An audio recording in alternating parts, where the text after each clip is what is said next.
ஒரு ஆஃபீஸில் வேலை பார்க்குற ஒருத்தர் ஏதோ தப்பு பண்ணிவிட்டார். உடனே மேல் அதிகாரி அவரை கூப்பிட்டு அனுப்புனார். நீ செஞ்சது தப்புன்னார் கோபமா. இது ஒரு ரகம். சில அதிகாரிகள் இப்படி நீங்கள் செஞ்சது தப்புன்னு சொல்கிறதில்ல, நீங்கள் செஞ்சது சரி அப்படின்னு சொல்கிறதில்ல.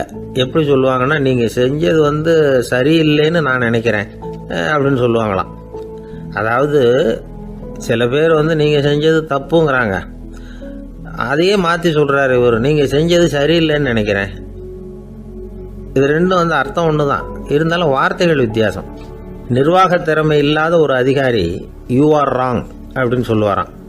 நிர்வாக திறமை உள்ள அதிகாரியாக இருந்தால் அதையே கொஞ்சம் மாற்றி I think you are not correct அப்படிம்பாராம். இதுதான் வித்தியாசம். இருந்தாலும் வார்த்தைகளை உபயோகப்படுத்துகிற விதத்தை வச்சு தான் வேலை நல்லா நடக்கிறதும் நடக்காததும் இருக்குது. விவரம் தெரிஞ்சவங்க என்ன சொல்கிறாங்க தெரியுமா? Be a leader not a boss அப்படிங்கிறாங்க. ஒரு லீடராக பாஸாக இருக்காதே அப்படிங்கிறாங்க. சரி, அப்படின்னா லீடருக்கும் பாஸுக்கும் வித்தியாசம் உண்டா அப்படின்னு கேட்டால் இருக்குன்னு சொல்கிறாங்க. லீடருங்கிறவர் வேறு, பாஸுங்கிறவர் வேறு. ஒரு லீடர் எப்படி நடந்துக்குவார், ஒரு பாஸ் எப்படி நடந்துக்குவார், இதை முதல்ல நாம் தெரிஞ்சுக்கணும். அவங்க எப்படி நடந்துக்குவாங்க அப்படிங்கிறதுக்கு சில விவரங்கள் இருக்குது. அதை கேட்டோம்னா நாம் புரிஞ்சுக்கலாம் அதை. அதாவது பாஸுங்கிறவர் விரட்டிக்கிட்டே இருப்பார், லீடருங்கிறவர் ஊக்கப்படுத்திக்கிட்டே இருப்பார். நாளைக்கு சாயந்தரத்துக்குள்ளே அந்த வேலையை செஞ்சு முடிக்கலைன்னா தொலைச்சி விடுவோம் தொலைச்சி அப்படிம்பார் அவர்.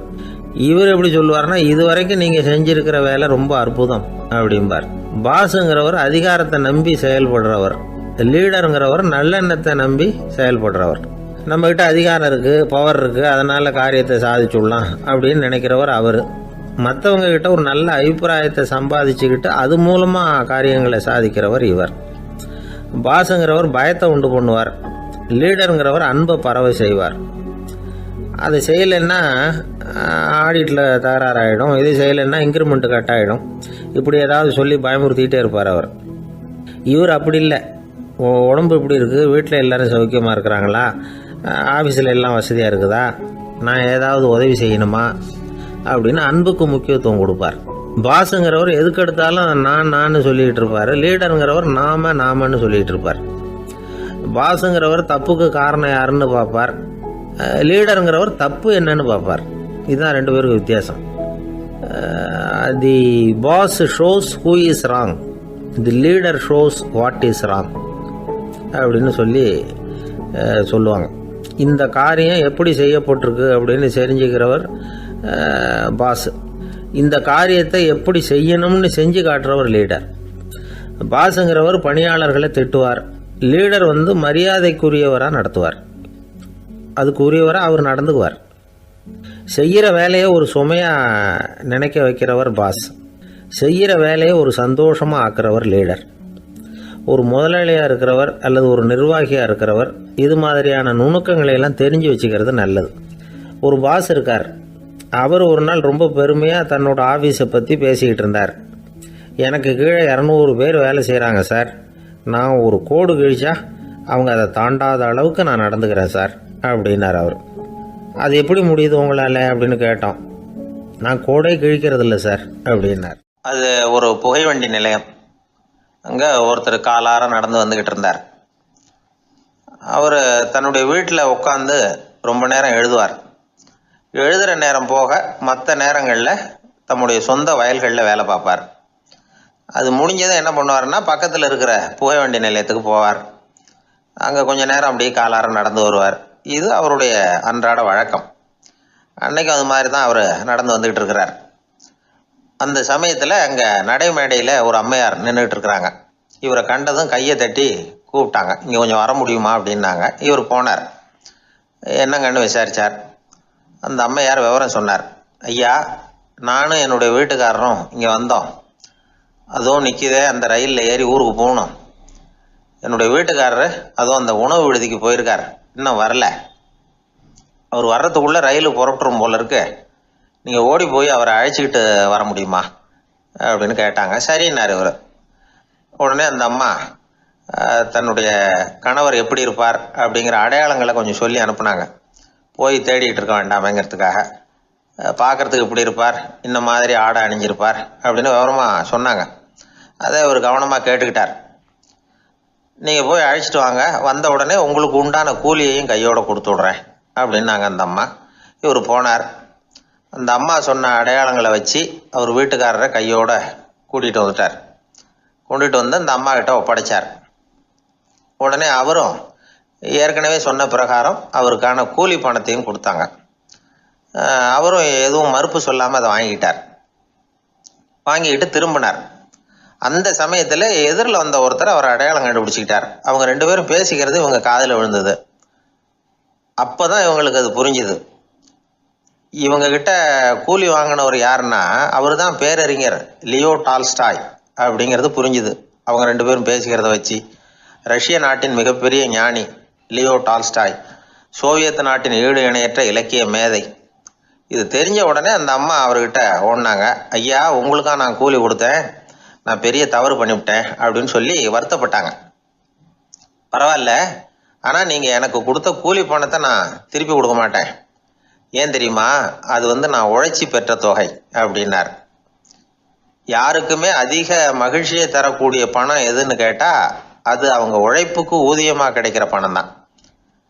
நம்ம ஆட்கள் சில பேருக்கு உழைக்காமல் கிடைக்கிற தீய வழியில் வருகிற பணம் கூட மகிழ்ச்சியை கொடுக்கும். ஒரு பெரிய தொழிற்சாலை, அதோட முதலாளி கடுமையான ஒரு கட்டுப்பாடு விதிச்சிருந்தார். அது என்ன கட்டுப்பாடுன்னா, இந்த தொழிற்சாலைக்கு உள்ள யாரும் சிகரெட்டு பிடிக்கக்கூடாது அப்படிங்கிறது தான். ஒரு நாள் இந்த முதலாளி தன்னுடைய தொழிற்சாலையை சுற்றி பார்த்துக்கிட்டு வரார். அப்போ ஒரு இளைஞன் உள்ள சிகரெட்டு பிடிச்சிக்கிட்டு இருந்தான். அதை பார்த்து விடுறார். அவ்வளவுதான், அவருக்கு கோபம் வந்துட்டுது. உடனே உதவியாளரை கூப்பிட்டார். அதோ பாரு, அந்த சிகரெட்டு பிடிச்சிக்கிட்டு இருக்கிறானே, அவன் கணக்கை முடித்து வெளியில் அனுப்பி வச்சிரு அப்படின்னு உத்தரவு போட்டார். அது பிரகாரம் உடனே அவனை அழைச்சிட்டு போய் கணக்கு பார்த்து சம்பள பாக்கி அப்புறம் உதவித்தொகை எல்லாத்தையும் மொத்தமாக கையில் கொடுத்து வெளியில் அனுப்பி வச்சுட்டாங்க. அவன் பணத்தோடு வெளியில் வந்தான். ஏதோ யோசனை பண்ணபடியே நின்றுக்கிட்டு இருந்தான். அவன் என்னப்பா யோசிக்கிற அப்படின்னாரு எதிரில் வந்தவர். இவன் சொன்னான், ஒன்றும் இல்லை, என்னோட நண்பன் ஒருத்தனை பார்க்கறதுக்காக உள்ளே போனேன்.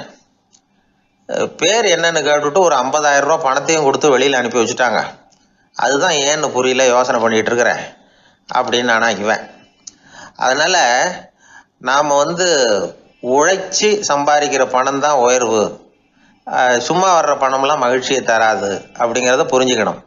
அப்பேற்பட்ட ஞானி ரஷ்ய மேதை அவர் பாருங்க, அந்த பணத்தை வாங்கின பணத்தை திருப்பி கொடுக்க மாட்டேன்னு விட்டார். ஏன்னா அது உழைத்து பெற்ற தொகை, அதை நான் கொடுக்க மாட்டேன்னார். அதனால் நமக்கு செல்வம் சேர்க்கறது பெருசு இல்லை, அந்த சேருகிற செல்வம் நமக்கு மகிழ்ச்சியை கொடுக்கணும். அதுக்கு என்ன வழின்னா, நாம் உழைத்து சம்பாதிக்கணும் அப்படிங்கிறத அதிலிருந்து புரிஞ்சிக்க வேண்டியது ரொம்ப அவசியம். அதனால் உழைப்போம் உயர்வோம், இதுதான் வெற்றியின் ரகசியம். ஒரு தடவை கலைவாணர் NS கிருஷ்ணன் பேராசிரியர் கல்கியை சந்தித்து பேசிக்கிட்டு இருந்தாராம்.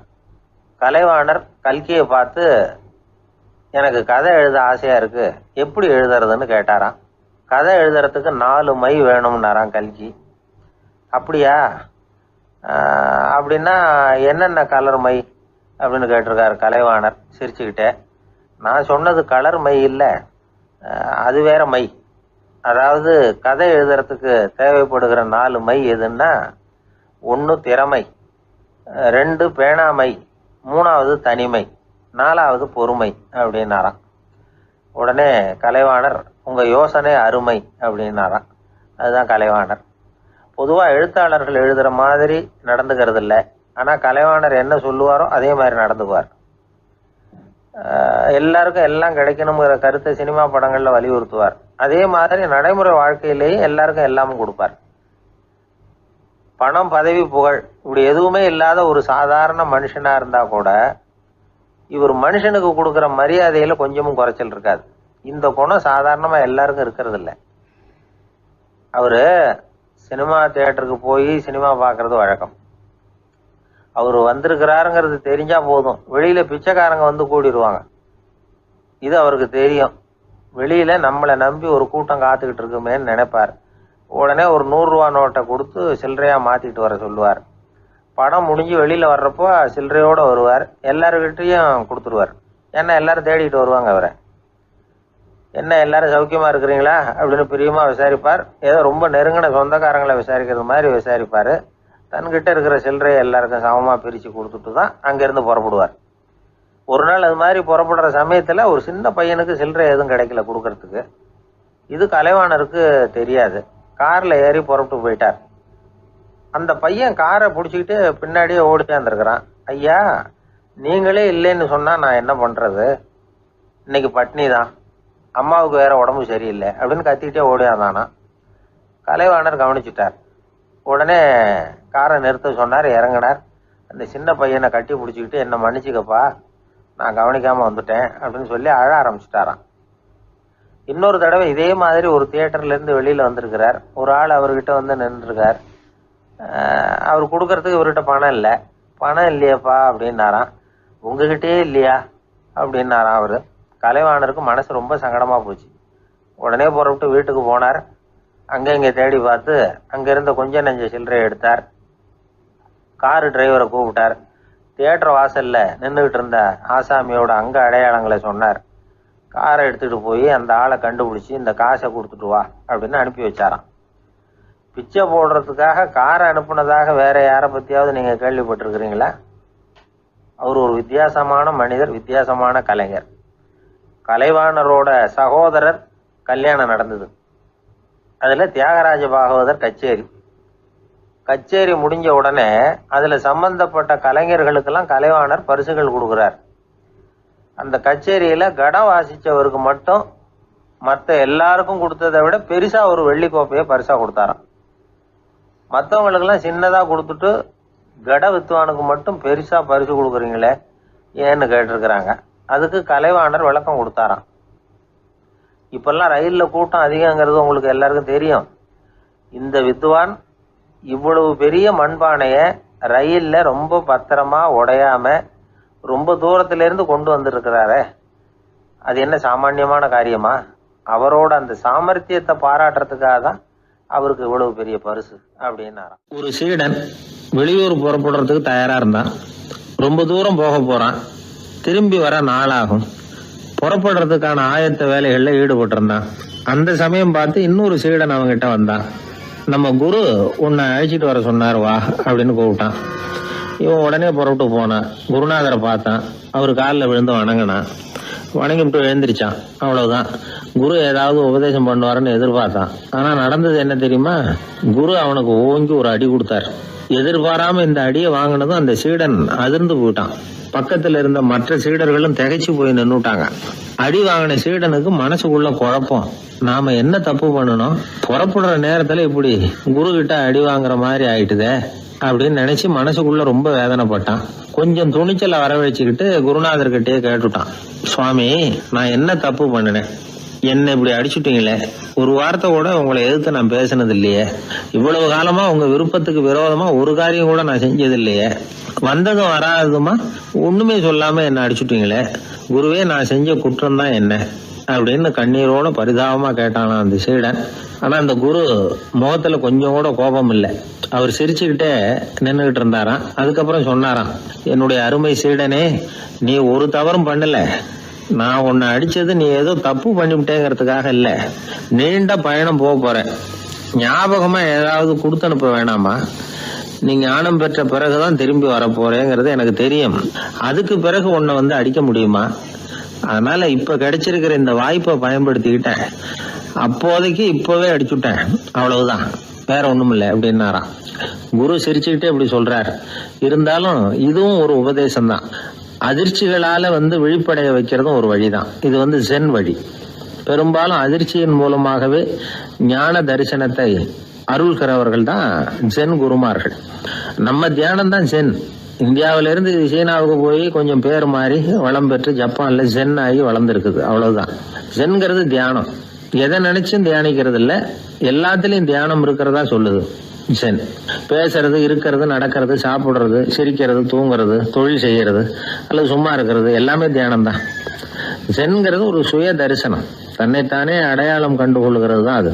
இல்லாத எதையும் தேடி கண்டுபிடிக்கிறது இல்லை. சென் மார்க்கத்தை பத்தி ஓஷோ என்ன சொல்றாரு தெரியுமா?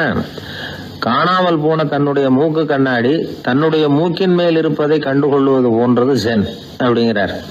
நம்மால் இன்னொருத்தர் முகத்தை ரொம்ப நேரமா உத்து பார்த்துக்கிட்டு இருந்தார். என்ன பாக்குறீங்கன்னாரு அவரு. நீங்க போட்டிருக்கீங்களே மூக்கு கண்ணாடி, அதை தான் பாக்குறேன்னாரு இவரு. நீங்க அப்படி பாக்குறதுக்கு விசேஷ காரணம் ஏதாவது உண்டான்னு கேட்டார் இவர். உண்டுன்னார்.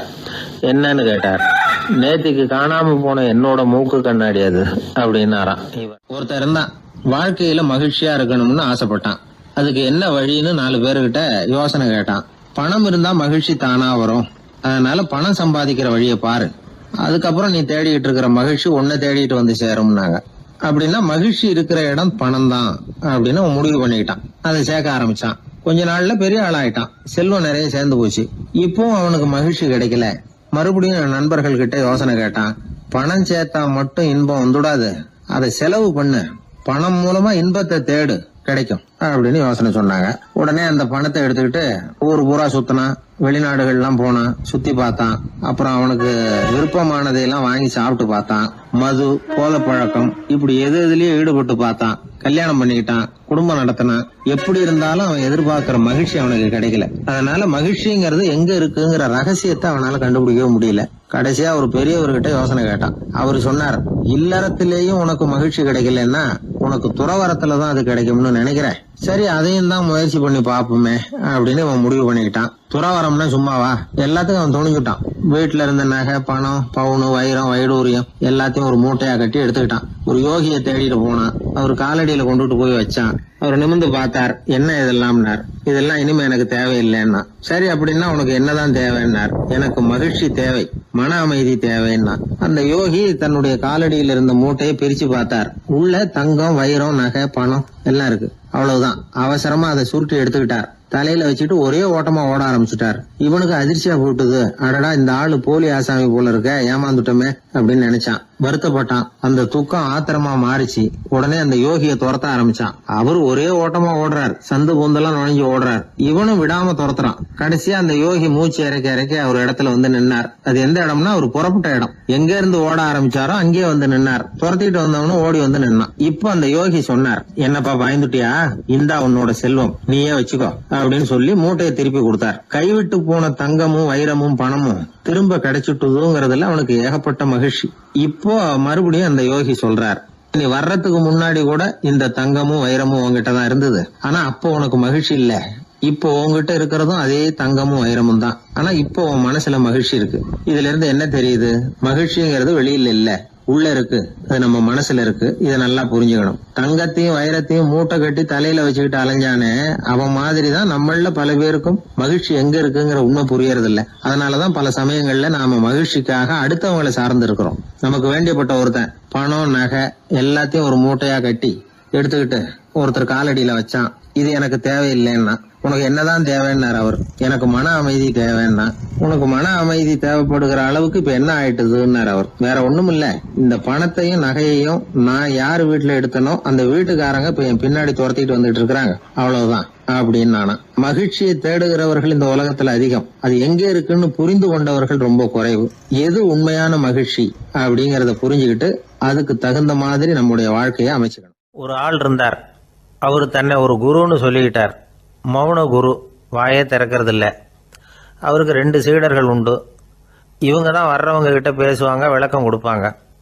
ஒரு நாள் இந்த சீடர்கள் 2 பேரும் எங்கேயோ வெளியில் போயிட்டாங்க. அந்த நேரம் பார்த்து ஒருத்தர் அங்கே வந்தார். குரு கிட்ட போனார். குருவே, புத்தர்னா என்னன்னு கேட்டார். குருவுக்கு ஒன்றும் புரியல. அவர் உண்மையான குருவாக இருந்தாவில் புரியும். அவர் திருன்னு முழிக்க ஆரம்பிச்சிட்டார். இந்த நேரம் பார்த்து இந்த சீடர்கள் எங்கேயோ போயிட்டாங்களே, என்ன பண்ணுறது, உதவிக்கு யாராவது கிடைக்க மாட்டாங்களா அப்படின்னு அப்படியே சுற்றி பார்க்குறார். அங்கங்கே பார்க்குறார். வந்தவர் இதை கவனிச்சார். ஏதோ புரிஞ்சுக்கிட்ட ஒரு மாதிரி அடுத்த கேள்வி கேட்டார். தர்மம்னா என்ன சுவாமின்னார். குருவுக்கு ரொம்ப சங்கடமாக போச்சு. நம்ம நிலைமை இப்படி ஆகிட்டுதே, இக்கட்டில் மாட்டிக்கிட்டோமே அப்படின்னு நினச்சபடியே விட்டத்தை பார்த்தார். அப்புறம் குனிஞ்சு தரையை பார்த்தார். அப்படியே உட்காந்துக்கிட்டார். வந்தவர் உடனே அடுத்த கேள்விக்கு போயிட்டார். தியானம்னா என்ன சுவாமின்னார். பாவம் என்ன பண்ணுவார் அந்த குரு, பேசாமல் கண்ணை கெட்டியாக மூடிக்கிட்டார். இது ஏதடா வம்பா போச்சுன்னு. இவர் இப்படி பண்ணால் கூட வந்தவர் சளைக்கல. இன்னொரு கேள்வியும் கேட்டார். ஆசீர்வாதம்னா என்ன அப்படின்னார்.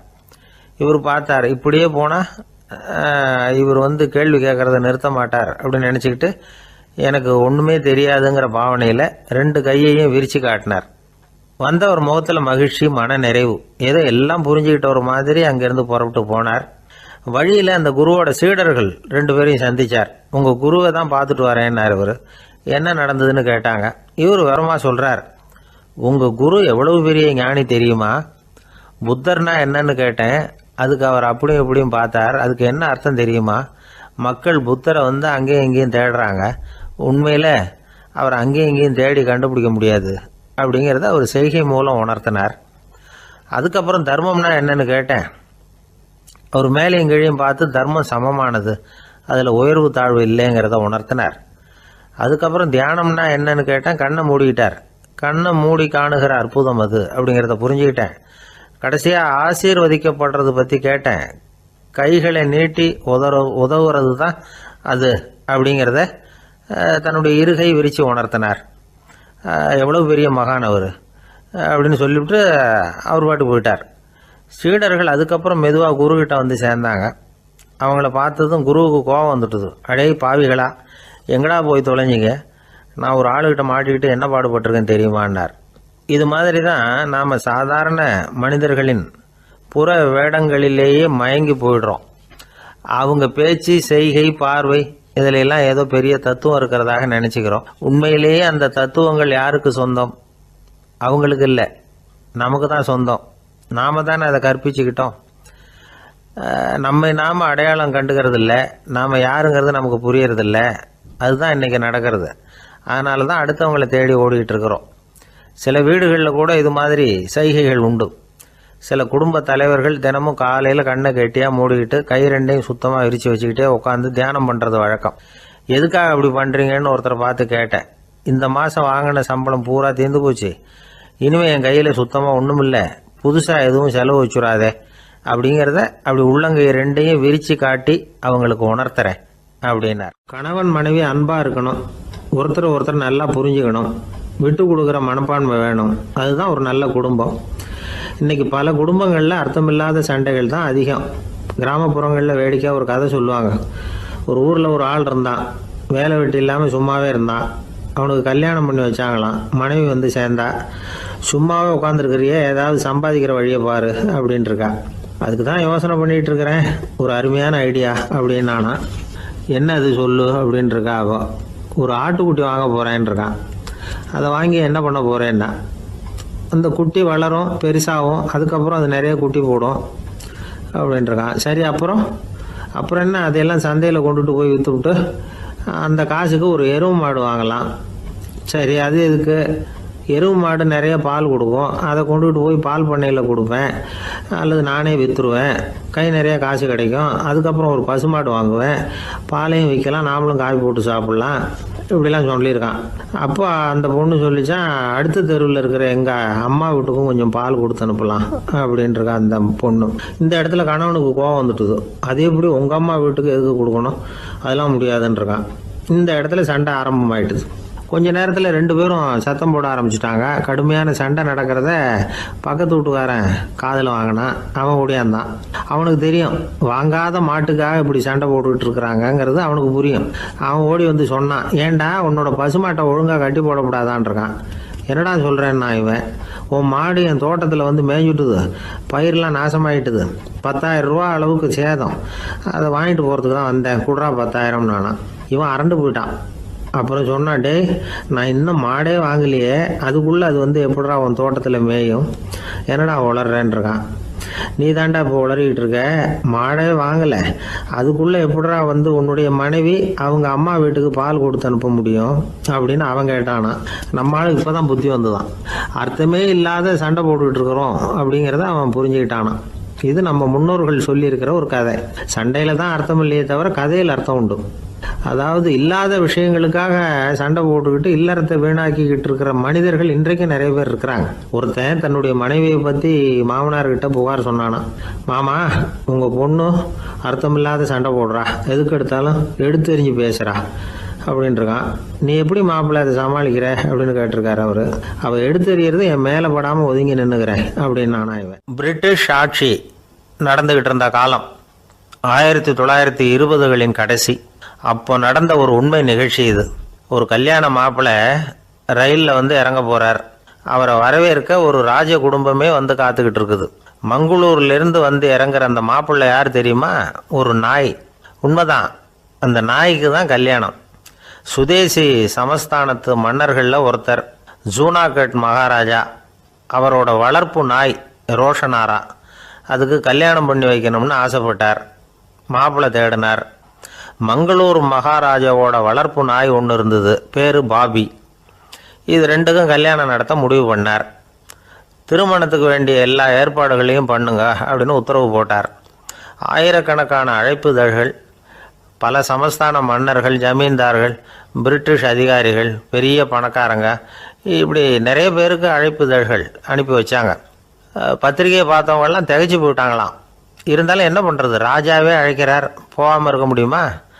அந்த சமயத்தில் நாட்டின் கவர்னர் ஜெனரலாக இருந்தவர் இர்வின் பிரபு, அவருக்கும் ஒரு பத்திரிக்கை போயிருக்குது. வாங்கி பார்த்ததும் அவருக்கு பயங்கர எரிச்சல். உடனே குப்பை தொட்டியில் போட்டுவிட்டாராம். மாட்சிமை தங்கிய பிரிட்டன் சக்கரவர்த்தியின் பிரதிநிதியான தன்னை கேவலம் ஒரு நாயின் திருமணத்துக்காக அழைக்கிறதா அப்படின்னு அவருக்கு ஆத்திரம். இருந்தாலும் கல்யாணம் பிரமாதமாக நடந்துதான். கல்யாணத்தன்னைக்கு பொண்ணுக்கு ஸ்பெஷல் குளியல், தண்ணீருக்கு பதிலாக வாசனை திரவியங்கள், பன்னீர், குளித்ததுக்கு அப்புறம் அலங்காரம், வைர மாலை, முத்து மாலை, ஏகப்பட்ட அலங்காரம். மாப்பிள்ளையை அழைக்கிறதுக்கு ரயில்வே ஸ்டேஷனில் ராஜ குடும்பமே காத்துக்கிட்டு இருக்குது. அவங்களோட வளர்ப்பு நாய்கள் 250. அத்தனை நாய்களுக்கும் பட்டு துணி போத்தி இருக்குது. முத்து வடங்கள் அணிவிச்சிருக்கிறாங்க. எல்லாம் ராஜ நாய்கள். அதுகளையும் வீதியில் நடக்க விடலையாம். அதுகளை சுமந்துக்கிட்டு போக அலங்கரிக்கப்பட்ட யானைகள் காத்துக்கிட்டு இருக்குதான். மாப்பிள்ளைக்கு வரவேற்பு எப்படி தெரியுமா? அது நடந்து வர்ற பாதை பூரா ரத்தன கம்பளம் விரிச்சிருக்குது. 2 பக்கமும் ராஜாங்க அதிகாரிகள் கைகட்டி நிற்கிறாங்க. அரசு படை வீரர்கள் அணிவகுப்பு மரியாதை செலுத்துகிறாங்க. அந்த நாய் ராஜ மரியாதையோடு நடந்து வருது. நகையெல்லாம் போட்டுக்கிட்டு வருது. திருமண மண்டபத்துக்கு சேருது. அங்கே கல்யாணம் அமோகமாக நடக்குது. இந்த திருமணத்தை முன்னிட்டு அந்த ஜூனாகட் சமஸ்தானத்துக்கு 3 நாள் விடுமுறை வேறு. கல்யாணத்துக்கு வந்திருந்தவங்களுக்கெல்லாம் ஏக தடபுடலாக விருந்து, நாட்டியம் எல்லாம் பிரமாதமாக நடந்து தான். இந்த கல்யாணத்தில் கலந்துக்க வந்திருந்த மற்ற சமஸ்தானத்து மன்னர்கள், தீவான்கள், அரச குடும்பத்தினர், இப்படி அவங்க 700 பேராம். அவங்க போகிறதுக்காக விசேஷ ரயில்கள்லாம் வேற விட்டுருக்காங்க. கல்யாணம் முடிஞ்சதும் அந்த நாய் தம்பதிகளோட பெரிய பெரிய மன்னர்கள்லாம் ஒன்றா உட்காந்து சாப்பிட்டாங்களாம். ஏர் கண்டிஷன் அறையில் அந்த தம்பதிகள் கொஞ்ச காலம் வாழ்ந்துருக்கிறாங்க. கொஞ்ச நாளில் மாப்பிள்ளைக்கு மரியாதை குறைய ஆரம்பிச்சுட்டுது. வெளியில் துரத்தி விட்டாங்களாம். அந்த பெண் நாய் மட்டும் ராஜ போகங்களை அனுபவித்து வந்து தான். இந்த கல்யாணத்தை பார்த்துட்டு தொடர்ந்து மற்ற சமஸ்தானத்து மன்னர்களும் நாய் திருமணங்கள் நடத்த ஆரம்பிச்சுட்டாங்களாம்.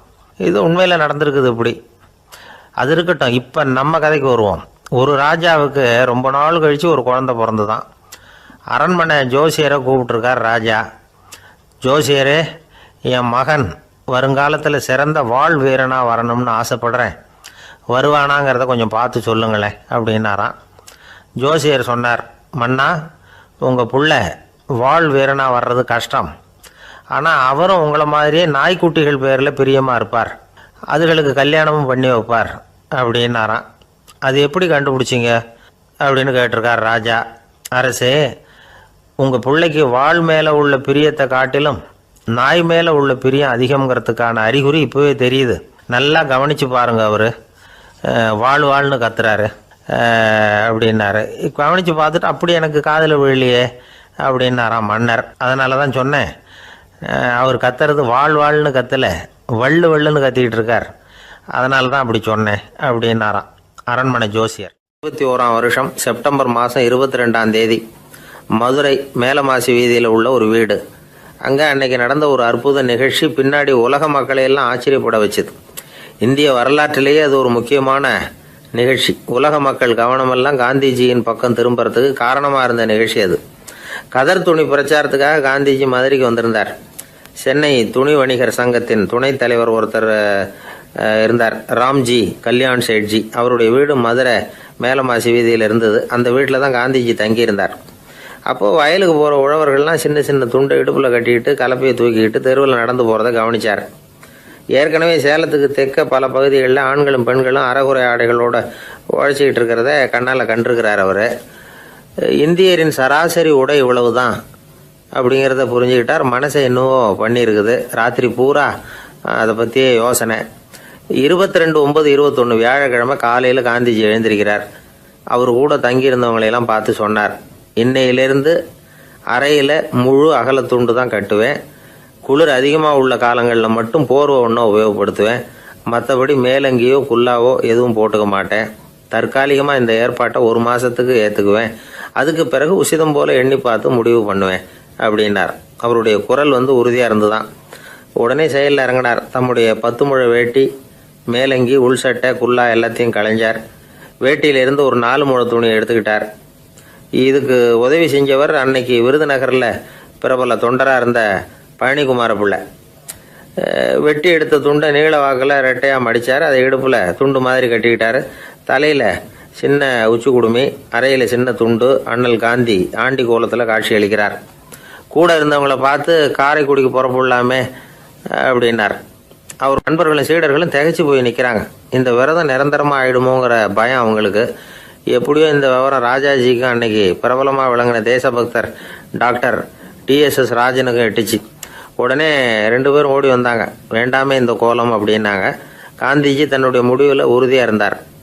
ராஜாஜி என்னென்னமோ வாதமெல்லாம் பண்ணி பார்த்தார். உங்களுடைய வாதத்துக்கு என்னால் பதில் சொல்ல முடியல, இருந்தாலும் நான் செய்கிறது தான் சரிங்கிறதுல எனக்கு சந்தேகம் இல்லை.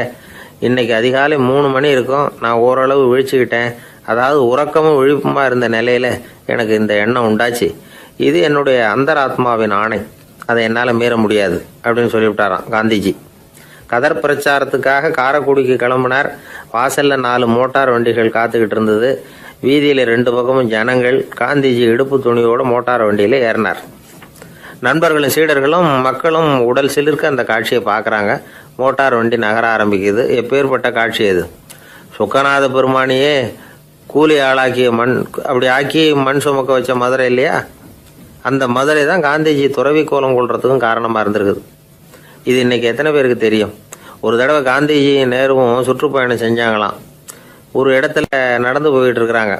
குறுக்க ஒரு வாய்க்கால். நேரு என்ன பண்ணார் தெரியுமா? தன்னுடைய இளமை துடிப்பை காட்டுறதுக்காக கொஞ்சம் தூரம் பின்னாடி போய் அங்கேருந்து வேகமாக ஓடி வந்து அந்த வாய்க்காலை தாண்டினாராம். காந்திஜி அப்படி பண்ணலை. பக்கத்தில் இருந்த பாலம் வழியாக அந்த வாய்க்காலை கடந்து வந்தார். நேரு காந்திஜியை பார்த்து சிரிச்சுக்கிட்டே, என்ன மாதிரி நீங்களும் தாண்டி இருக்கலாமே அப்படின்னாராம். அதுக்கு காந்திஜி சிரிச்சுக்கிட்டே சொன்னாராம், 2 அடி முன்னேறதுக்காக 5 அடி பின்னாடி போகிறதா அப்படின்னாராம். பிள்ளைகளை பற்றி சொல்லுவாங்க. இப்போ ராமர் லட்சுமணர் கதை சொல்லுவாங்க. அதாவது ராமரும் பரதனும் பந்து விளையாடிக்கிட்டு இருந்தாங்களாம். சின்ன வயசில் பந்து விளையாடிக்கிட்டு இருந்தாங்களாம். உடனே ராமர் வந்தாராம்.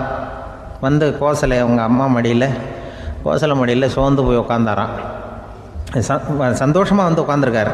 அப்போ அந்த கோசலை அம்மா கேட்டாங்களாம், ஏன்ப்பா அப்படி இவ்வளவு சந்தோஷமாக இருக்கே, என்ன காரணம் அப்படின்னு கேட்டிருக்காரு. அப்படின்னு அந்த அம்மா கேட்டிருக்கு. ராமன் சொன்னான்னா, என் தம்பியோட நான் பந்து விளையாண்டுக்கிட்டு இருந்தேன். பரதன் அவன் ஜெயிச்சுட்டான், நான் தோத்துட்டேன். என்னை அவன் ஜெயிச்சுட்டான். அவனுடைய வெற்றி எனக்கு சந்தோஷமாக இருக்குது, தம்பியோட வெற்றி, அதனால் நான் சந்தோஷமாக இருக்கேன்னு சொல்லியிருக்கு. அந்த அம்மாவுக்கு ரொம்ப சந்தோஷம். தம்பி ஜெயிக்கிறாங்கிறத பற்றி அண்ணன் சந்தோஷப்படுறானே அப்படின்னு.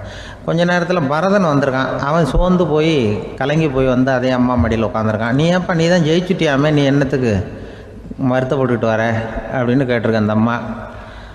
அப்போ பரதன் சொன்னானா, நான் ஜெயிக்கணுங்கிறதுக்காக அண்ணன் விட்டு கொடுத்தாரு, தோத்துட்டாரு, அதனால் எனக்கு வருத்தமாக இருக்குது. உண்மையில் அவர் தான் ஜெயிச்சிருக்க வேண்டியது, எனக்காக விட்டு கொடுத்தாரு அண்ணன், அதனால் நான் வருத்தப்படுறேன்னா. அப்போ அந்த அம்மா சொல்லிச்சான், இப்படி தான் தம்பியினுடைய வெற்றி அண்ணனை சந்தோஷப்படுத்துது, அண்ணனுடைய தோல்வி தம்பியை வருத்தப்பட வைக்குது. இப்படி தான் இருக்கணும் அண்ணன் தம்பின்னா, அப்படி தான் குடும்பத்தில் இருக்கணும்னு சொல்லி அந்த அம்மா சொன்னதாக சொல்லுவாங்க ராமாயண கதை. அதே போல் இப்போ இதில் வரும், நபிகள் நாயகத்தினுடைய பேரர்கள் பாத்திமாவனுடைய பிள்ளைகள் 2 பேர், ஹசன் ஹுசைன் 2 பேர் நபிகள் நாயகத்தினுடைய பேரன்மார்கள். அன்னை பாத்திமாவனுடைய குழந்தைகள். ஹசனும் ஹுசைனும் பேசிக்கிறதே இல்லையா கொஞ்ச நாள். இந்த அம்மாவுக்கு அதை பார்க்குறாங்க, ஏதோ அண்ணன் தம்பிக்குள்ளே ஏதோ தகராறு போல் இருக்கு, ஏன் பேசிக்க மாட்டேங்கிறாங்க அப்படின்னு சொல்லி அந்த பிள்ளைகளை கூப்பிட்டு வச்சு அந்த அம்மா புத்தி சொல்லிச்சான். இதை பாருப்பா, நீ அண்ணன் தம்பிக்குள்ளே இது மாதிரி இருக்கக்கூடாது. உங்கள் பாட்டனார் ஒரு புத்திமதி சொல்லியிருக்காரு, உனக்கு தெரியுமா? ஒரு முஸ்லீம் இன்னொரு முஸ்லீமோடு 3 நாட்களுக்கு மேல் பேசாமல் இருந்தால் அது அவனை கொலை செய்வதற்கு ஒப்பாகும் அப்படின்னு நபிகள் நாயகம் சொல்லியிருக்கார். தெரியுமா உனக்குன்னு அந்த அம்மா சொல்லிச்சான். அப்போ அந்த தம்பிக்காரர் சொன்னாராம், ஹுசைன் சொல்லியிருக்கார், அதுவும் எனக்கு தெரியும். அதே தாத்தா பாட்டனார் என்ன சொல்லியிருக்காருன்னா, அந்த 2 பேரில் யார் முதல்ல சலாம் சொல்கிறாங்களோ, யார் முதல்ல முன்னாடி பேசுகிறாங்களோ அவங்களுக்கு சொர்க்கம் கிடைக்கும், இறைவனுடைய ஆசி கிடைக்கும்னு சொல்லியிருக்கிறார். அந்த ஆசி அண்ணனுக்கு கிடைக்கட்டுமேங்கிறதுக்காக நான் பேசாமல் இருக்கிறேன் அப்படின்னா. அந்த ராமனும் பரதனும் எப்படி இருந்தாங்களோ அப்படி தான் ஹசனும் ஹுசைனும் இருந்திருக்கிறார்கள். அந்த பாசம்தான் குடும்பத்தில் வேணும். வாழ்க்கையே வெறுத்து போச்சு சார் அப்படின்னு சொல்லிட்டு வந்தான் ஒருத்தன். ஏன்பா அப்படி சொல்ற அப்படின்னு. நான் இந்த உலகத்துக்கு தேவையே இல்லை சார் அப்படின்னா. இந்த உலகத்துல தேவையில்லாம எதுவுமே இல்லையே என்ன நிமிர்ந்து பார்த்தான். இப்போ உன் உடம்புல இருக்கிற காலை மட்டும் எடுத்துருவோமா, அது உனக்கு தேவையில்லை அப்படின்னு. அது எப்படி, நடக்கிறதுக்கு அது வேணாமான்னா. சரி அதை விட்டுரு, கையை மட்டும் எடுத்துருவோம் அப்படின்னு. அப்புறம் சாப்பிடுறது எப்படின்னா. சரி அப்படின்னா இப்போ உன் உடம்புல தேவையில்லாம அனாவசியமா இருக்கிற ஒரு பகுதியை சொல்லு, அதை மட்டும் எடுத்துருவோம்னு. அவன் யோசனை பண்ண ஆரம்பிச்சான். அப்புறம் மெதுவா சொன்னான், எல்லாமே அவசியமா தான் தோணுது அப்படின்னு சொல்லி அவன் சொன்னான். நீ சொன்னதுக்கு அப்புறம் யோசனை பண்ணி பார்த்தா எல்லாமே அவசியம்னு எனக்கு தோணுதுன்னா. உனக்கு எல்லாமும் அவசியம், ஆனா நீ இந்த உலகத்துக்கு அவசியம் இல்லை, அப்படித்தானே? இப்பதான் அவன் குழம்ப ஆரம்பிச்சான். இன்னைக்கு பாருங்க, நிறைய இளைஞர்கள் இப்படிதான் தன்கிட்ட என்ன இருக்குங்கிறது தெரியாமலே தடுமாறிட்டு இருக்கிறாங்க. அவங்க யாருங்கிறது அவங்களுக்கு அடையாளம் தெரியறது இல்ல. விலங்குகள்லாம் பாருங்க, பறவைகள் மாதிரி விண்ணுல பறக்கணும் அப்படின்னு ஆசைப்படுறது இல்ல. ஒரு பசுமாடு பருந்து பறக்கிறத பார்த்துட்டு நாமளும் அது மாதிரி பறக்கணும் அப்படின்னு 4 காலையும் தூக்குறது இல்ல. சரி, ஆனா ஒரு மனுஷன் என்ன நினைக்கிறான்னா, அவங்கிட்ட என்ன திறமை இருக்கு அப்படிங்கறத அவனுக்கு புரியாம நடந்துக்கிறான். சரி, ஒரு மனுஷங்கிட்ட என்ன திறமை இருக்குங்கிறத எப்படி கண்டுபிடிக்கிறது? இந்த உலகத்துல இருக்கிற ஒவ்வொரு மனிதனுக்கும் ஒரு தனித்தன்மை உண்டு. அதாவது ஒருத்த மாதிரி இன்னொருத்த இருக்கிறது இல்ல. ஆனாலும் உளவியல் நிபுணர்கள் மனிதர்களின் குணாதிசயங்களை வச்சு அவங்கள 3 வகையா பிரிக்கிறாங்க. சில பேர் எப்படின்னா, தான் சம்பந்தப்பட்ட வேலையோட இருந்து விடுறது இல்ல. எதிர இருக்கிறவன் செய்யற வேலை, இன்னொரு பிரிவுல இருக்கிறவன் செய்யற வேலை எல்லாத்திலையும் தலையிடுவாங்க. மனோ தத்துவத்துல இதுக்கு டாமினன்ஸ்னு பேர். இப்படிப்பட்ட குணாதிசயம் உள்ளவங்க எதுக்கு பொருத்தம் தெரியுமா? ஒரு நிறுவனத்தை தலைமையேற்று நடத்துறது, நிர்வாக பொறுப்பு வகிக்கிறது, இது மாதிரி பணிகளுக்கெல்லாம் இவங்க ரொம்ப பொருத்தமா இருப்பாங்க. 2வது வகை மனிதர்கள் எப்படின்னா, இவங்க ரொம்ப இனிமையா பேசுவாங்க, திறமையா பேசுவாங்க, அடுத்தவங்களோட பேசுறதுக்கு ஆசைப்படுவாங்க. இப்படிப்பட்டவங்க எல்லாம் விற்பனை துறையில வேலை பார்க்கறதுக்கு ரொம்ப பொருத்தம். இதை தவிர 3வது வகை மனிதர்கள் உண்டு. அவங்க எப்படின்னா, இவங்களுக்கு பகுத்து உணரும் ஆற்றல் உண்டு, உறுதிப்பாடு உண்டு, அடுத்தவங்களோட அதிகம் பேச மாட்டாங்க. இன்னும் சொல்ல போனா 4 பேரோட பேசுறதே இவங்களுக்கு பிடிக்காது. செய்யற வேலையை நுணுக்கமா செய்வாங்க. எந்த பிரச்சனையா இருந்தாலும் சரி, அது சம்பந்தமா எல்லா விவரங்களையும் சேகரிப்பாங்க. இந்த வகை மனிதர்களுக்கு ஆராய்ச்சி வேலை, அக்கௌண்டன்ட் வேலை, இது மாதிரியான பொறுப்புகளை கொடுக்கலாம். ஒவ்வொரு மனிதனையுமே கொஞ்சம் கூர்ந்து கவனிச்சு பாருங்க. அவனுக்குள்ள இந்த 3 விதமான திறமைகளும் உண்டு. எது அதிகம் எது குறைவு அப்படிங்கறதுலதான் வித்தியாசம். நாம ஒவ்வொருத்தரும் கொஞ்சம் சுயமா சிந்திச்சு பார்க்கணும். நாம இந்த 3 வகையில எந்த வகை அப்படிங்கறத நாமளாதான் தேடி கண்டுபிடிக்கணும். இப்ப சொல்லப்பட்ட 3 குணங்களுமே ஆளுமை சம்பந்தப்பட்டது. இதுல ஒருத்தருடைய இயல்பு, திறமை இதெல்லாம் அடங்காது. இதெல்லாம் தனி. இதையெல்லாம் யார் நினைச்சாலும் முறையா பயிற்சிகள் மூலமா வளர்த்துக்கலாம். இப்ப திறமைய பயிற்சி மூலமா நம்ம வளர்த்துக்கலாம், இயல்பு இதையெல்லாம் வளர்த்துக்கலாம். முன்னாடி சொன்னது மாதிரி நாம எந்த வகையான ஆசாமிங்கிறத புரிஞ்சுக்கிட்டு அதுக்கு தகுந்த மாதிரி ஒரு வேலையை தேடிக்கிட்டோம்னா வாழ்க்கை நல்ல விதமா அமையும். அதுக்கப்புறம் நான் இந்த உலகத்துக்கு தேவையில்லை அப்படின்னு சொல்லிட்டு இருக்க வேண்டிய அவசியம் வராது. அதனால நம்முடைய குணம் என்ன, நாம எப்படிப்பட்டவர் அப்படிங்கறத அடிப்படையில தெரிஞ்சுக்கிட்டு அதுக்கு தகுந்த மாதிரி ஒரு தொழிலை வாழ்க்கையில தெரிஞ்சுக்கிறது, ஏற்றுக்கிறது நல்லது. இப்போ ஒரு அக்கௌண்டன்ட் வேலைக்கு இன்டர்வியூ நடந்தது. ஒருத்தர் வந்தார். அந்த நேர்காணல்ல அவர்கிட்ட ஒரு கேள்வி கேட்டாங்க. ஏன்னா அவர் வந்திருக்கிறது இந்த ரொம்ப கணக்கு சம்பந்தப்பட்ட வேலை, அக்கௌண்டன்ட் வேலை. அதனால இந்த நேர்காணல்ல அவர்கிட்ட கேட்டாங்க, 8, 3 இது 2 பெருக்குனா என்ன அப்படின்னு கேட்டாங்க. அவர் என்ன சொல்லிவிட்டார், 23ன்னு சொல்லிவிட்டார். 8 3 பெருக்குனா 24ன்னு சொல்லியிருக்கணும். ஏதோ அவசரத்துல 23ன்னு சொல்லிவிட்டார் பதில். சரி போன்னு சொல்லிவிட்டாங்க. அவர் வெளியில வந்துட்டார். வெளியில வந்ததும் யோசனை பண்ணார். அடடா 8 3 பெருக்க சொன்னாங்க, நம்ம 24ன்னு சொல்றதுக்கு பதிலா 23ன்னு சொல்லிவிட்டோம். இந்த சின்ன கணக்கு கூட நமக்கு தெரியல அப்படின்னு நினைச்சிருப்பாங்களே, நிச்சயமா நமக்கு இந்த வேலை கிடைக்காது அப்படின்னு முடிவு பண்ணிட்டு போயிட்டார். ஆனா பாருங்க, 10வது நாள் அவருக்கு அப்பாயின்மெண்ட் ஆர்டர் வந்துட்டுது. வேலையில உடனே வந்து சேர்ந்துங்க அப்படின்னு. சரி, ஏதோ தவறுதலா போட்டாங்க போல இருக்கு, நாம எதையும் வெளியில சொல்லிட்டு இருக்க வேணாம் அப்படின்னு சொல்லி இவரும் கம்முன்னு போய் வேலையில சேர்ந்துக்கிட்டார். ரொம்ப நாள் கழிச்சு வேலை நிரந்தரமானதும் மெதுவா மேனேஜர் கிட்ட போய் உண்மையை சொன்னார். சார், அன்னைக்கு நேர்காணல்ல இன்டர்வியூல 8 3 இத பெருக்குனா என்ன விடை அப்படின்னு கேள்வி கேட்டீங்க. நான் தவறுதலா 23ன்னு சொல்லிவிட்டேன். நீங்களும் தவறுதலா எனக்கே அப்பாயின்மெண்ட் ஆர்டர் அனுப்பி வச்சுட்டீங்க அப்படின்னார். இப்ப மேனேஜர் சொன்னார், அப்படி இல்லப்பா, அன்னைக்கு வந்து நேர்காணலுக்கு வந்த அத்தனை பேருகிட்டையும் இதே கேள்வியை கேட்டோம். அத்தனை பேர் சொன்னதிலேயும் நீங்க சொன்ன பதில் தான் நியரஸ்ட் கரெக்ட் ஆன்சர். கிட்டத்தட்ட சரியா இருந்தது, நீ சொன்னதுதான், உங்களுக்கு இந்த வேலையை கொடுத்தோம் அப்படின்னு அவர் சொன்னாராம். அதனால வந்து வாழ்க்கையில துல்லியம் ரொம்ப முக்கியம். அதை புரிஞ்சுக்கிட்டு நம்முடைய வாழ்க்கை பாதையை அமைச்சுக்கிட்டோம்னா நம்ம வாழ்க்கையில வெற்றி நிச்சயம். ஒரே ஒரு ஊரில் ஒரு ராஜா இருந்தார், ரொம்ப நல்லவர். ஒரு நாள் அரண்மனையில் விசாரணை நடந்துகிட்டு இருக்குது. அதில் ஒரு வழக்கு. ஒரு விவசாயி வந்து புகார் கொடுக்குறார். என்ன புகார்னா, அவர் வயலில் ஆடுகள் வந்து மேய்ஞ்சி பயிரை அழிச்சுட்டுது. நிறைய உழைச்சி செலவு பண்ணி பயிரை உண்டாக்கி வச்சுருந்தேன், எல்லாம் போயிட்டுது. இனிமேல் நான் என்ன செய்யறது, நீங்கள் தான் சரியான தீர்ப்பு வழங்கணும் அப்படின்னார் அந்த விவசாயி. அந்த ஆடுகளுக்கு சொந்தக்காரர் யாருன்னு கண்டுபிடிச்சி அரண்மனைக்கு அழைச்சிட்டு வாங்கன்னு உத்தரவு போட்டார் ராஜா. சேவகர்கள் போனாங்க, ஆளை கண்டுபிடிச்சாங்க, கூப்பிட்டுக்கிட்டு அரண்மனைக்கு வந்துட்டாங்க. ராஜா விசாரணை பண்ணார். அப்புறம் விசாரித்து முடிச்சுவிட்டு தீர்ப்பு வழங்கினார். இந்த விவசாயி அடைந்திருக்கிற இழப்புக்கு ஈடாக உன்னுடைய ஆடுகளை அவங்ககிட்ட கொடுத்துட வேண்டியது அப்படின்னு சொல்லிவிட்டார். உன்கிட்ட இருக்கிற ஆடு பூரா அவன்கிட்ட கொடுத்துரு, அந்த ஆட்டுனால் ஏற்பட்ட இழப்பு சரியாக போகட்டும் அப்படின்னு தீர்ப்பு வழங்கிட்டார். அந்த மன்னருடைய மகன் இதை பார்த்துக்கிட்டே உட்காந்துருந்தான். இந்த தீர்ப்பை இன்னும் கூட சிறப்பாக வழங்கலாமே அப்படின்னு நினச்சான். அப்பா கிட்ட சொன்னான். உடனே அந்த அரசர், சரி நீயே இதுக்கு சரியான தீர்ப்பு சொல்லு அப்படின்னார். அந்த இளவரசன் தீர்ப்பு சொல்கிறான். அவன் சொன்ன தீர்ப்பு என்னன்னா, உங்ககிட்ட இருக்கிற ஆடுகள் எல்லாத்தையும் 1 வருஷ காலத்துக்கு அந்த விவசாயிகிட்ட ஒப்படைச்சிட வேண்டியது. அந்த 1 வருஷத்துக்குள்ள அந்த ஆடுகள் போடுற குட்டிகள், பால், எரு எல்லாம் விவசாயி எடுத்துக்க வேண்டியது. 1 வருஷத்துக்கு அப்புறம் உங்களுடைய ஆடுகளை நீங்களே திருப்பி வாங்கிக்க வேண்டியது. இதுதான் இளவரசன் சொன்ன தீர்ப்பு. இது சரியான தீர்ப்பு தான். இனிமேல் என்னுடைய அரச பொறுப்புகளை இளவரசர் வசம் ஒப்படைக்கிறேன் அப்படின்னு சொல்லி ஒப்படைச்சுட்டாராம். அதாவது தாவூத் நபி, சுலைமான் நபி இவர்களுடைய சரித்திரத்தில் இந்த சம்பவம் காணப்படுறதாக ஒரு நண்பர் சொன்னார். ஒரு தண்டனையை பெறுகிறவன் அதுக்கு பிறகு சமூகத்தில் நல்ல விதமாக வாழறதுக்கு வாய்ப்பு இருக்கிறது மாதிரி அமையணும் தீர்ப்பு. அதுக்கு இது ஒரு உதாரணம். சில தீர்ப்புகள் எப்படி அமைஞ்சு விடுதுன்னா, ஒரு தண்டனையை அனுபவித்து முடித்தவன் அதுக்கப்புறம் அவன் இந்த சமூகத்தில் நல்லவனாக வாழறதுக்கு நினச்சா கூட அதுக்கு தகுதி இல்லாதவன் அப்படிங்கிற அளவுக்கு சூழ்நிலை அமைஞ்சிருது. இது சிந்திக்க வேண்டிய ஒரு செய்தி. இன்னொரு ஊரில் ஒரு ராஜா இருந்தார். அவர் ஒரு நாள் ஒரு போட்டி வச்சார். என்ன போட்டின்னா, அரண்மனை வாசலில் ஒரு பெரிய நீச்சல் குளம், அதில் நிறைய விஷப்பாம்புகள். எந்த இளைஞன் துணிச்சலாக அதில் நீச்சல் குளத்தில் குதித்து நீந்தி கரையேறி வர்றானோ அவனுக்கு 100 ஏக்கர் நிலம் பரிசாக வழங்கப்படும்.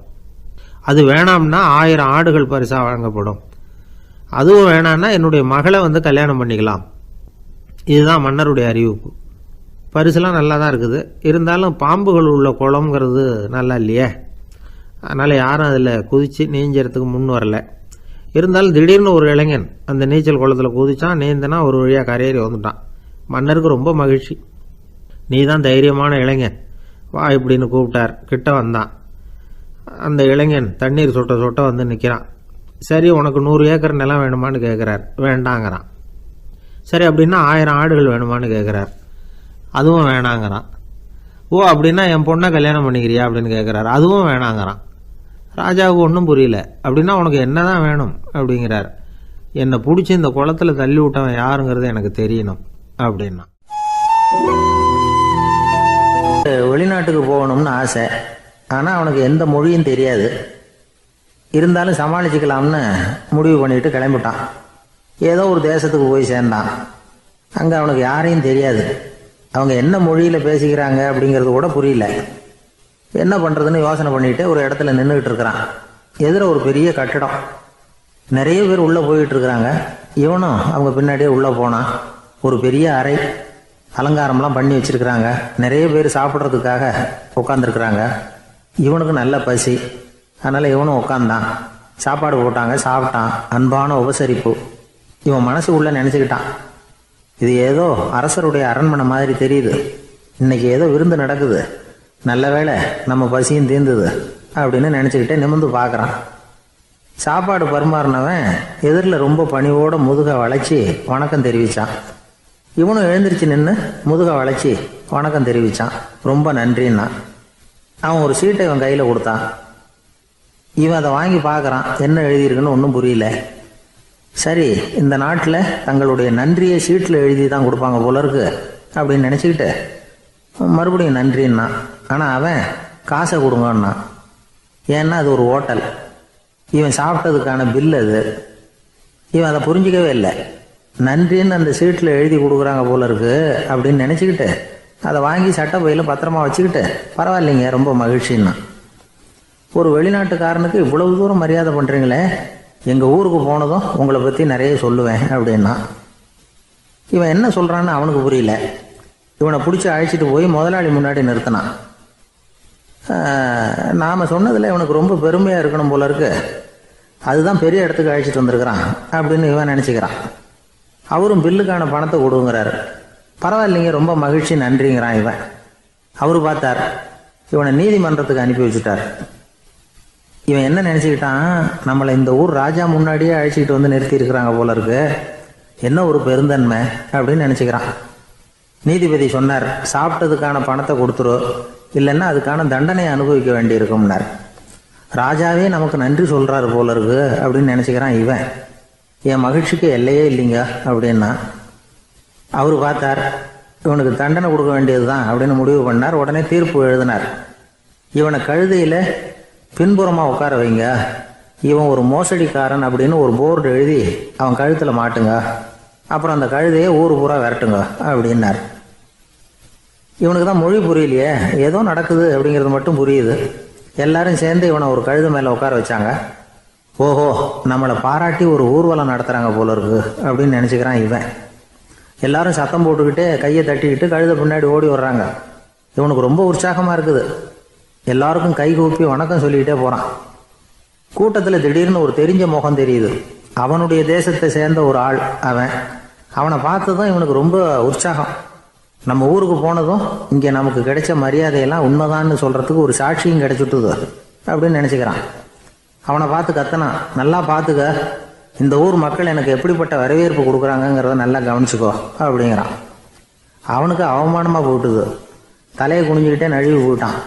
இவன் பார்த்தான், அவன் தலை தெரியல. ஆகா, அவனுக்கு நம்ம மேலே பொறாமை போல இருக்கு, அதனால தான் காணாமல் போயிட்டான் அப்படின்னு நினச்சிக்கிறான். இப்படி ஒரு வேடிக்கை கதையை பெரியவங்க சொல்கிறது உண்டு. கதை வேடிக்கையாக இருந்தாலும் இதில் உள்ள கருத்து என்ன தெரியுமா?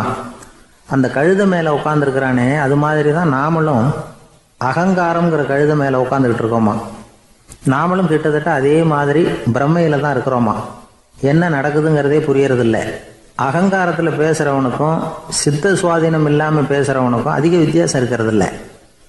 அது மாதிரி ஒருத்தன் தன்னுடைய வீட்டை சுற்றி சேற்றை வாரி இறைச்சிக்கிட்டு இருந்தானா. அந்த வழியாக வந்த ஒரு பெரியவர் அதை பார்த்துருக்கார். என்னப்பா பண்ணிகிட்டு இருக்கிற அப்படின்னு கேட்டாரான். கழுதைகளை விரட்டிக்கிட்டு இருக்கிறேன் அப்படின்னானா. இங்கே கழுதைகளே காணுமே அப்படின்னாரான் அவர். அதுதான் ஏற்கனவே விரட்டி விட்டனே அப்படின்னானா இவன். ஆஃபீஸை முடிஞ்சு வீட்டுக்கு போகிற சமயத்தில் ஒருத்தர் கடைக்கு போய் ஸ்வீட் வாங்கினார். சரி, வீட்டுக்கு பிள்ளைங்களுக்கு தான் வாங்கிட்டு போகிறார் அப்படின்னு மற்றவங்க நினச்சாங்க. அவர் அப்படி செய்யலை. அந்த இடத்துலையே பொட்டலத்தை பிரித்தார். திருட மாதிரி அப்படியே சுற்றி ஒரு தரம் பார்த்துக்கிட்டார். யாரும் தெரிஞ்சவங்க இல்லைங்கிறத முடிவு பண்ணிவிட்டு அவசரமாக அதை அப்படியே போட்டு முழுகிவிட்டு கையை தொடச்சிக்கிட்டு நல்ல பிள்ளை மாதிரி நடந்து போக ஆரம்பிச்சிட்டார். அவர் யாருன்னா, அவரோட பிரச்சனை எல்லாருக்கும் தெரியாது, சில பேருக்கு தான் தெரியும்.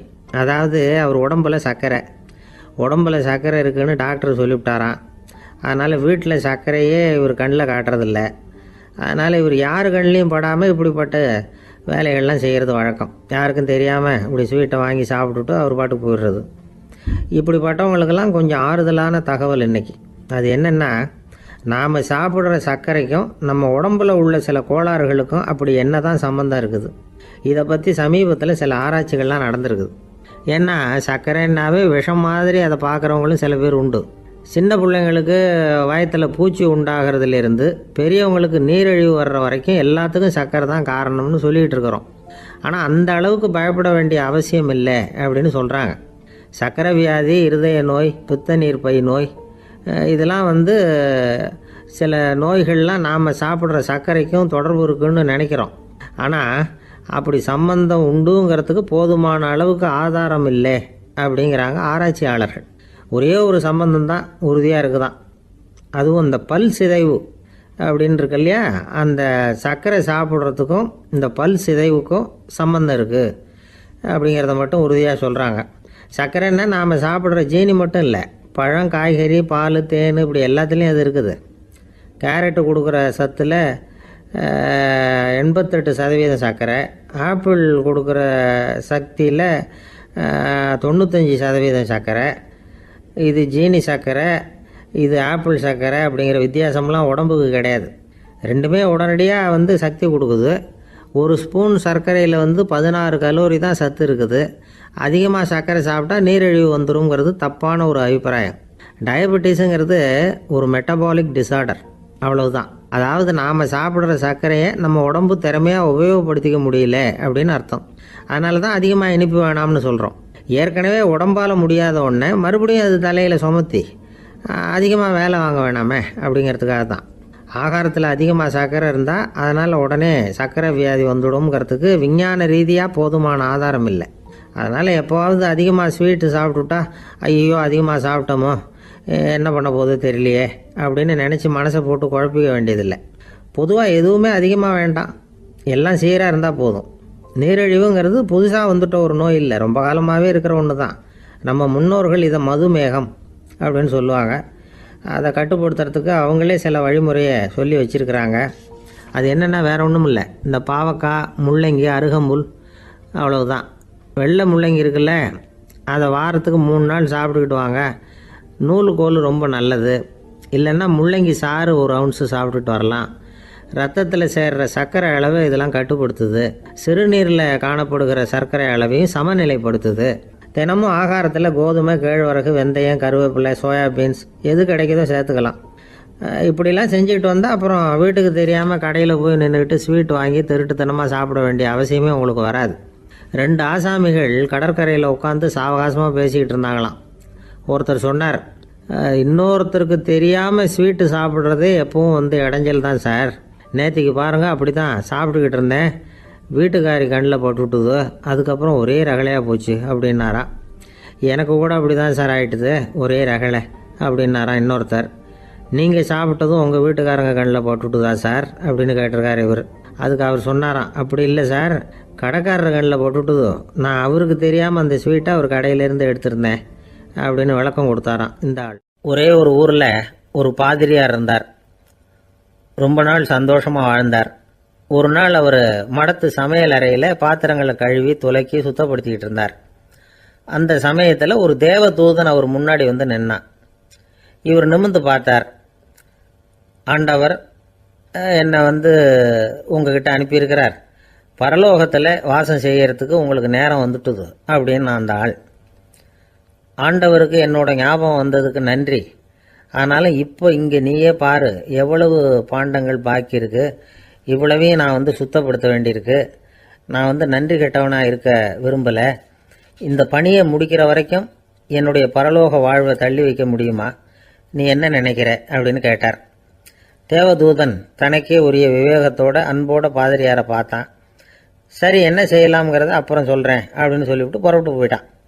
ஒரு நாள் அந்த பாதிரியார் தோட்டத்தில் உள்ள களைகளை எல்லாம் ஒரு களை கொத்தியால் கொத்தி களை எடுத்துக்கிட்டு இருக்கிறார்.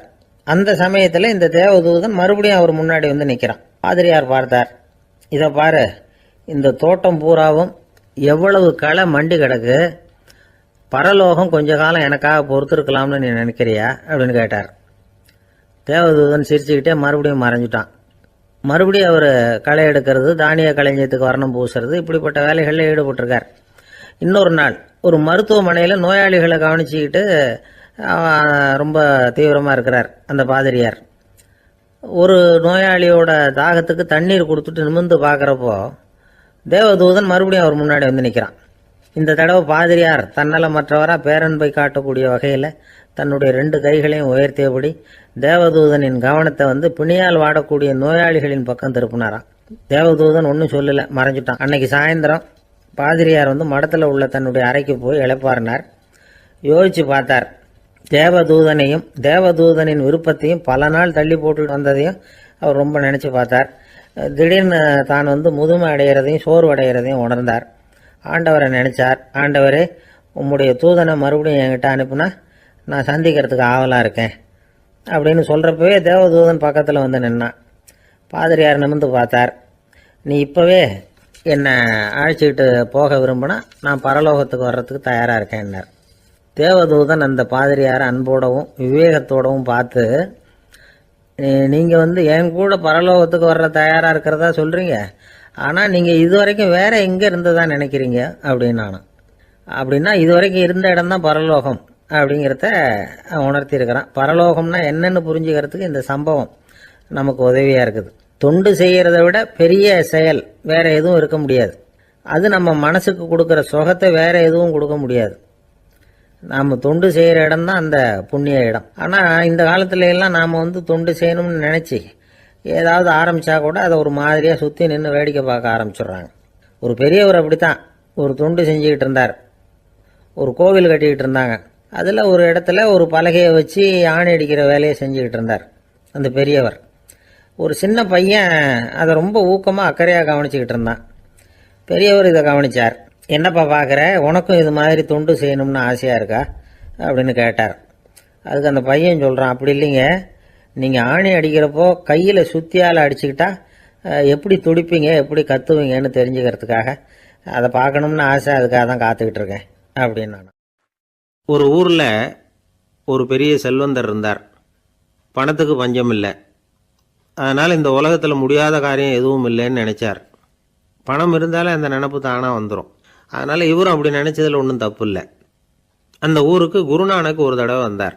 அவருக்கு இந்த செல்வந்தர் ரொம்ப பிரமாதமாக ஒரு வரவேற்பு கொடுத்தார். ஊர் எல்லையிலேயே எங்கள் வீட்டுக்கு வந்து விருந்து சாப்பிட்டுட்டு போகணும்னு கேட்டுக்கிட்டார். அவரும் சரின்னு ஒத்துக்கிட்டார். உடனே தன்னுடைய பங்களாவில் ஒரு பெரிய விருந்துக்கு ஏற்பாடு பண்ணார்.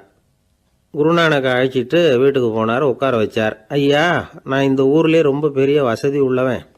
என்னால் எல்லாம் முடியும். உங்களுக்காக நான் என்ன செய்யணும்னு சொல்லுங்கள். எதுவாக இருந்தாலும் பரவாயில்ல, எவ்வளவு செலவானாலும் பரவாயில்ல, என்னால் செய்ய முடியும். என்ன செய்யணும்னு சொல்லுங்கள், அது போதும், நான் செய்கிறேன் அப்படின்னு நான் ரொம்ப பணிவா. இதை கேட்டதும் குருநானக் சிந்திச்சார் கொஞ்ச நேரம். அதுக்கப்புறம் தன்னோட சட்டை பைக்குள்ளே கையை விட்டு ஒரு பழைய ஊசி ஒன்று எடுத்தார்.